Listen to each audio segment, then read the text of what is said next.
Hello दोस्तों, Excel की आज की वीडियो में हम देखने वाले हैं कि हमारे पास जो कीबोर्ड में फंक्शन कीज होते हैं, लाइक हमारे पास 12 फंक्शन की होते हैं F1 से लेके F12 तक, उनका एक्सेल में हम बेस्ट यूज कैसे कर सकते हैं। ओके, बट कई फंक्शन की है जो खुद से यूज हो जाते हैं, कई होते हैं किसी दूसरे की के साथ यूज होके आपको एक आउटपुट देते हैं। तो मैं सिर्फ आपको इंपॉर्टेंट वाले बताने वाला हूं, ऐसे तो बहुत सारे हैं, सबका एक एक मैंने इंपॉर्टेंट बना रखा है, क्या क्या काम करते हैं मैंने मेंशन कर रखा है, तो मैं करके भी दिखाऊंगा क्या क्या काम करते हैं। तो स्टार्ट करते हैं F1 से। देखो F1 मुझे ना दो बेस्ट यहां पे लगते हैं, कंट्रोल F1 के और ऑल्ट F1। अगर आप कंट्रोल F1 प्रेस करोगे तो ये हाइड एंड अनहाइड रिबन का काम करेगा। अब मैं बता देता हूं रिबन कौन सा है। पूरे एक्सेल में जो रिबन होता है ये सेक्शन होता है रिबन, ओके, जिसको आप कहते हो। अगर इसको आपको हाइड और अनहाइड करना है तो आप प्रेस करो कंट्रोल F1। जैसे ही मैंने कंट्रोल F1 को प्रेस किया तो यहां पे जो रिबन थी वो हाइड हो चुकी है। ओके, अब दोबारा अनहाइड करने के लिए कंट्रोल F1 ही प्रेस करोगे, वो अनहाइड कर देगा। तो जब भी आपको इस रिबन को अनहाइड और हाइड करना है तो कंट्रोल F1 को आप प्रेस करो, वो आपका काम कर देगा। ऑल्ट F1 का सबसे बेस्ट यूज क्या है कि आपका अगर डेटा है, अगर आपको उसे चार्ट में कन्वर्ट करना है, कोई भी चार्ट में, तो आप उसे शॉर्टकट की से कैसे कर सकते हो, ऑल्ट और F1 की मदद से। उसके लिए मैं ले चलता हूं आपको डेटा के पास। यहाँ पे मेरे पास लोकेशन है और काउंट है, इसका मैं फटाफट से एक चार्ट बनाना चाहता हूं। ओके, तो एक्सेल के हिसाब से जो भी बेस्ट चार्ट होगा इस डेटा के हिसाब से वो आपको बना देगा। अब आपको इंसर्ट पे जाके चार्ट को क्लिक करने की जरूरत नहीं है, आप प्रेस करो ऑल्ट और F1। जैसे आपने प्रेस किया, चार्ट आपके सामने है। इसने बेस्ट यूज उसको क्या लगा, उसने लोकेशन को एक बार ग्राफ के फॉर्म में शो कर दिया। सबसे ज्यादा काउंट किस में है, उदयपुर में। तो फास्ट चार्ट अगर आपको बनाना है, ओके, जल्दी से, विदाउट इंसर्ट की कहीं जाने की जरूरत नहीं है, आपको क्या प्रेस करना है, ऑल्ट के साथ F1। तो F1 के दो बेस्ट यूज मैंने आपको बता दिया फंक्शन की का। सेकंड चलते हैं F2 की तरफ। F2 सिंगल भी यूज होता है और कंट्रोल F2 के साथ भी आप यूज कर सकते हो। अगर आप कंट्रोल F2 प्रेस करोगे तो वो प्रिंट प्रीव्यू ओपन करेगा। फॉर एग्जांपल इस शीट का मुझे प्रिंट लेना है तो आपको प्रेस करना पड़ेगा कंट्रोल F2। जैसे ही मैंने प्रिंट किया कंट्रोल F2, कंट्रोल P से भी प्रिंट कर सकते हो, प्रिंट प्रीव्यू देख सकते हो, और कंट्रोल F2 से भी आप ये काम कर सकते हो जैसे मैंने अभी किया। ओके, सेकेंड ऑप्शन क्या है F2 का, हम रेगुलर बेसिस पे भी यूज करते हैं एडिट करने के लिए सेल्स को। ये जो बॉक्सेज होते हैं एक्सेल में, इन्हें हम सेल्स कहते हैं। इन पे अगर आपको एडिट करना है, फॉर एग्जांपल इसी को मैं एडिट करना चाहता हूं। अब एडिट करने के लिए सिंपल मैं लिखना स्टार्ट नहीं करूंगा, नहीं, अगर आप ऐसा करोगे तो जो डेटा होगा वो डिलीट हो जाएगा। उससे पहले आपको एडिटेबल फॉर्म में लाना पड़ेगा। उससे क्या करना पड़ेगा, आपको उस सेल पे जाना पड़ेगा और वहां पे प्रेस करना पड़ेगा सिंपली F2। जैसे ही आप प्रेस करोगे अब आप वहां पे टाइप कर सकते हो, जिससे आपका डेटा डिलीट भी नहीं होगा और आपने वहां पे टाइप भी कर लिया। तो सेल को एडिटेबल फॉर्म में लाने के लिए भी F2 का हम यूज करते हैं। तो यहाँ पे दो बेस्ट मैंने बता दिया आपको। तीसरा चलते हैं F3 की तरफ। F3 भी आप सिंगली यूज कर सकते हो to select the data range, और दूसरा यूज क्या है, कंट्रोल के साथ F3। इसके लिए मैं ले चलता हूं अपने डेटा के लिए। डेटा रेंज मतलब कुछ इसकी बात कर रहा हूं। अगर मेरी लास्ट वीडियोस आपने देखी होगी नेम मैनेजर के साथ VLOOKUP, उस डेटा रेंज की बात कर रहा हूं मैं। फॉर एग्जांपल मुझे ये डेटा पिकअप करना है, मैंने VLOOKUP लगाया और यहां पे मैंने कॉलम सेलेक्ट कर लिया, कॉमा। अब टेबल एरे में सेलेक्ट नहीं करना चाहता, मैंने डिफाइन कर रखा है नेम रेंज का, बट मुझे याद नहीं है किस नाम से मैंने रेंज को डिफाइन कर रखा है। आपको याद रखने की जरूरत नहीं है, आपको सिर्फ प्रेस करना है फंक्शन की F3। जैसे आप प्रेस करोगे यहाँ पे आपको सारे नेम शो करेगा कि आपने कौन कौन से नाम किस नाम से सेव किया था, आपको कौन सा यूज करना है, डेटा सेट 1। ओके, जैसे आपने किया यहाँ पे आ चुका है, (2, 0) जैसे मैंने लिखा, आपका काम हो गया है। तो F3 फंक्शन की क्या करेगा, आपको नेम मैनेजर का काम करेगा। ओके, अगर आप कंट्रोल के साथ F3 प्रेस करोगे तो नेम मैनेजर ही ओपन हो जाएगा। जैसे ही मैंने कंट्रोल F3 प्रेस किया, इसने सारे डिफाइन नेम आपको शो कर दिया। आपने 3 डिफाइन कर रखे हैं, डेटा सेट 1, डेटा सेट 2 और डेटा सेट 3। तो नेम मैनेजर से रिलेटेड जो की है वो है फंक्शन F3। इसका काम भी मैंने आपको एक्सप्लेन कर दिया। ओके, तो तीसरे की तरफ खत्म करते करते अब चलते हैं चौथे की तरफ। F4 का सबसे बड़ा यूज है। सबसे पहले सिंगल भी आप यूज कर सकते हो और कंट्रोल F4 के साथ भी आप यूज कर सकते हो। यूज और की के साथ भी हो सकता है, बट ये दोनों मुझे इंपॉर्टेंट लगते हैं एक्सेल में। सबसे पहले अगर इसको आपको मिनिमाइज करना है या फिर क्लोज करना है वर्कबुक, तो आप प्रेस करो कंट्रोल के साथ F4।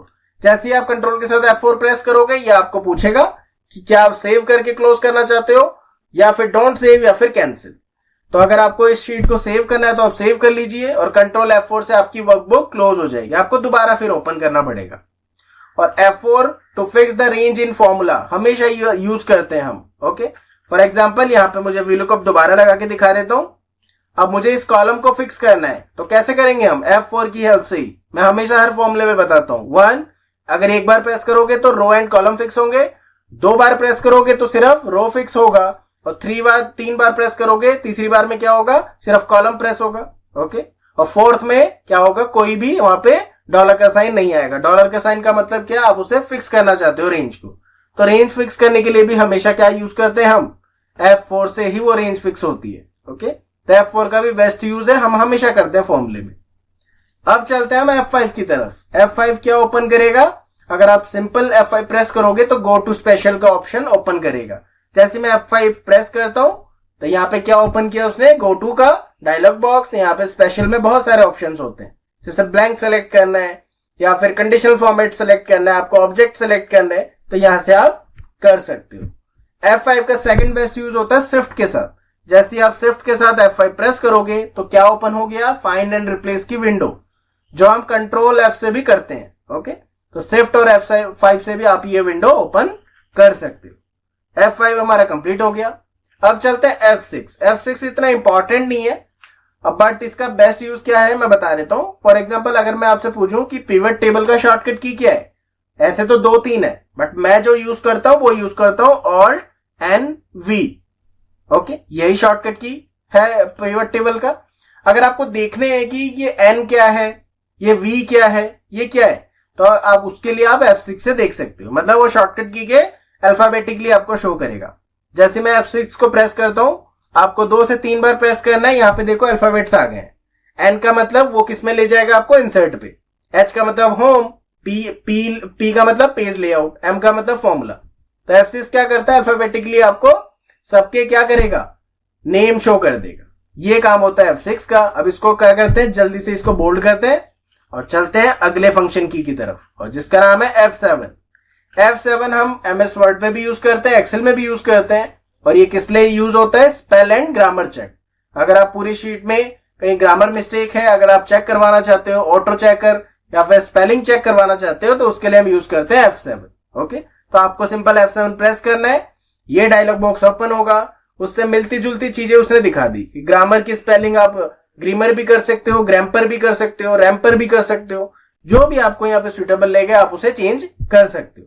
तो मुझे अपना ग्रामर ठीक लग रहा है तो मैं क्या करता हूं, मैं इसको क्लोज कर देता हूं, तो यहां से क्लोज हो गया। तो F7 में आप स्पेल एंड ग्रामर चेक कर सकते हो अपने वर्ड्स की। ओके, इसको हम बोल्ड कर देते हैं, फिनिश हो गया। F8 का यूज क्या होता है कि देखो एक्सेल में ना मैक्रो नाम की भी एक टॉपिक है, जो आने वाली वीडियोस में बताने वाला हूं, जिसमें कोडिंग पार्ट होता है या फिर मैक्रो रिकॉर्ड होता है। अगर आपको वो विंडो ओपन करनी है तो उसके लिए प्रेस करो ऑल्ट के साथ F8। जैसे ही प्रेस करोगे ये मैक्रो से रिलेटेड आपको डायलॉग बॉक्स ओपन होगा, जिसमें आपके रिलेटेड मैक्रोस के नेम शो होंगे। अभी कोई भी मैक्रो रन नहीं है तो ये आपको शो नहीं कर रहा। ओके, जो भी इन फ्यूचर कोडिंग करेंगे तो हमेशा इसका शॉर्टकट की का आपको वहां पे यूज होगा। उसके बाद चलते हैं F9। F9 में क्या होगा, आपकी विंडो मिनिमाइज हो जाएगी। तो कंट्रोल के साथ जब आप F9 प्रेस करोगे तो मेरी विंडो यहाँ पे मिनिमाइज हो चुकी है, मेरी दूसरी विंडो मेरे सामने है। अब मैं वापस चलता हूं। ओके, तो F9 अगर आप कंट्रोल के साथ प्रेस करोगे क्या होगा, वो उसने मिनिमाइज कर दिया विंडो। उसके बाद चलते हैं F10 की तरफ। तो F10 कहाँ है हमारा, F10 यहाँ पे। देखो अगर मैं आपको कहूं कि इस कॉलम को हाइड करना है माउस की हेल्प से, तो आप क्या करोगे, आप सेलेक्ट करोगे, यहाँ पे राइट क्लिक करोगे और यहां से आप हाइड कर दोगे। यही ऑप्शन है।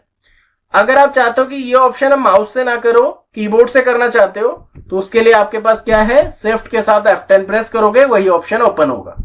तो मैं क्या करता हूं, जैसे मैं शिफ्ट और F10 प्रेस करूंगा, देखो राइट करने से इतने ही ऑप्शन ओपन होते हैं, वही ऑप्शन यहाँ पे ओपन हो गए।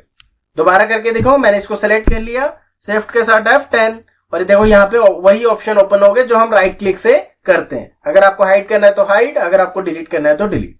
तो राइट क्लिक करने पे जो ऑप्शन आता है, अगर आप कीबोर्ड में देखना चाहते हो तो शिफ्ट और F10 की हेल्प से आप देख सकते हो। ये यूज होता है F10 का सबसे बेस्ट एक्सेल में। उसके बाद आता है F11।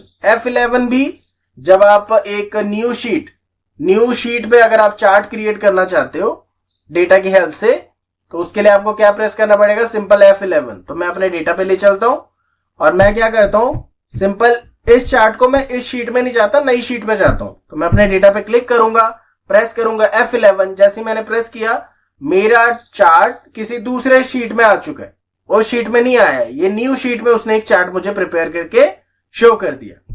तो जब आप अपना डेटा की हेल्प से चार्ट बनवाना चाहते हैं किसी दूसरी शीट में, तो उसके लिए आपको सिंपल क्या प्रेस करना पड़ेगा, F11। वो एक चार्ट बना के आपके सामने शो कर देगा। F11 का एक और यूज होता है एक्सेल में ना, रिलेटेड टॉपिक्स भी है। एक VBA नाम का एक टॉपिक है जिसमें कोडिंग पार्ट होती है, ओके, जिसको कहते हैं विजुअल बेसिक फॉर एप्लीकेशंस। अगर आपको उस पे जाना है, उस विंडो पे ओपन करना है, तो उसके लिए आप प्रेस करोगे ऑल्ट के साथ F11। जैसे प्रेस करोगे ये विजुअल बेसिक का क्या है, विंडो है, जिसपे आप कोडिंग पार्ट लिख सकते हो, खुद टाइप कर सकते हो। तो आने वाली वीडियोस में इसका हमेशा बेस्ट यूज होगा जब आप VBO के कोड्स लिखोगे। लास्ट में हमारे पास एक फंक्शन की है जिसका नाम है F12। अगर इस वर्कबुक का मैं अगर नाम पूछूं आपसे, तो यहां पे मेरा नाम लिखा हो VLOOKUP AD, ओके। मुझे इसको अगर चेंज करना है, इसकी लोकेशन चेंज करनी है मेरे पीसी में, तो उसको किसकी हेल्प से कर सकते हो, F12 की हेल्प से कर सकते हो। F12 प्रेस किया, ये आपसे पूछेगा कि किस नाम से सेव करना है, तो मैं इसको कर देता हूं एडवांस VLOOKUP के नाम से कर लेता हूं। और इसको मैं डाउनलोड्स में करना चाहता हूं, डाउनलोड्स पे क्लिक किया एंड सेव। अब देखो मेरी फाइल क्लोज नहीं हुई, बट यहाँ पे मैंने नाम भी चेंज कर लिया एडवांस VLOOKUP, और मैंने अपना लोकेशन भी चेंज कर लिया इस फाइल की। तो अगर आपको सेव करना है इस काम को, फाइल को दोबारा कहीं और या फिर किसी दूसरे नाम से, तो उसके लिए बेस्ट ऑप्शन क्या है, F12। तो आज की वीडियो में मैंने आपको सारे फंक्शन कीज के बेस्ट यूज बता दिए, कैसे कैसे किसके साथ यूज करना है। नेक्स्ट वीडियो में देखें किसी ऐसी शॉर्टकट की के बारे में। तब तक के लिए थैंक्स फॉर वॉचिंग।